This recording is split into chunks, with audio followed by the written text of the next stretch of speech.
Tinambakan ng kabundok na basura ang labas ng opisina ng DENR sa Davao City. Mismong si Davao City Mayor Baste Duterte raw ang nag-utos na gawin yan. At live mula sa Davao City, una sa balita, News 5 Mindanao correspondent Bril Montalvo. Bril, bakit dyan tinatapon ang basura?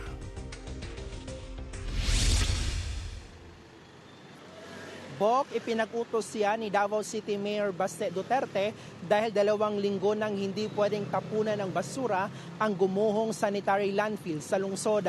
Patong-patong na mga basura ang nakabalandra ngayon sa labas ng DENR Region 11. Ayon kay Mayor Duterte, kailangang makita mismo ng ahensya kung gaano karaming basura ang nakokolekta o naiipon sa lungsod, lalo kung walang mapagtatambakan. Hanggang gayon daw kasi ay hindi pa rin binubuksan ang ipinasarang sanitary landfill sa barangay New Carmen. Kung babalikan natin, Bok, nitong May 20 nang gumuho ang tambakan ng basura dahil sa mga pag-ulan, 3 ang nasawi matapos matabunan ng guho. Kaya naman ang DENR agad naglabas ng utos na pansamantalang ipasara ang landfill. Yan ay para maiwasan pa ang mga ganitong insidente. Bok, ayon nga sa gwardya ng DENR, isang dump truck na basura ang itinapon dito kagabi.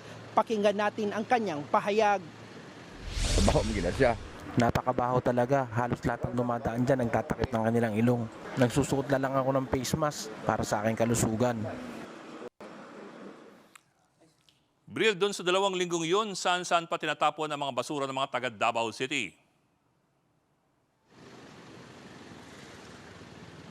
Bok, kung saan-saan na lang pansamantalang itinatapon ang mga basura dito sa Davao City. Ang ibang mga basura nga nasa gilid lang ng kalsada. Tinakpan na lang muna ang mga yan ng trapal. Pero kahit takpan, Bok, di pa rin mawawala ang masangsang na amoy. Kaya nababahala si Mayor Duterte sa peligrong dulot nito sa kalusugan ng mga residente.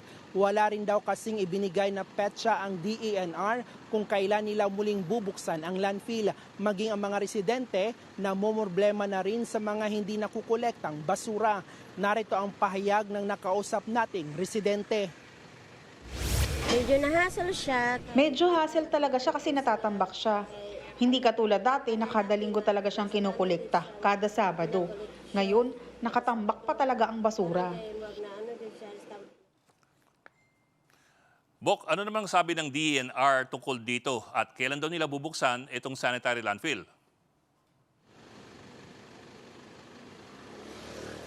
Bok, wala pang pahayag ang DENR Region 11 sa pagtatapon ng mga basura sa labas ng kanilang opisina. Pero sa isang pahayag, sinabi ng ahensya na babawiin lang nila ang suspension order sa Davao City Sanitary Landfill kapag nakumpleto ang nararapat na safety at engineering measures sa lugar.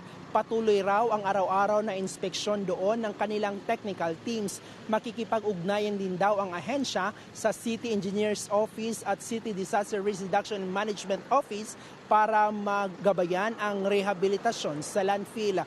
Bok, pinabulaanan din ng DENR ang kumakalat na espekulasyon na si Pangulong Bongbong Marcos umano ang nag-utos na suspindihin ang garbage collection sa Davao City. Yan muna ang latest. Balik sa iyo, Bok. Ulat ni Bril Montalvo live mula sa Davao City. Mga kapatid, Jig Manikad po. Pagdating sa mahalagang balita sa loob at labas ng bansa, dapat una sa lahat, mag-follow at mag-subscribe na sa social media pages ng News 5.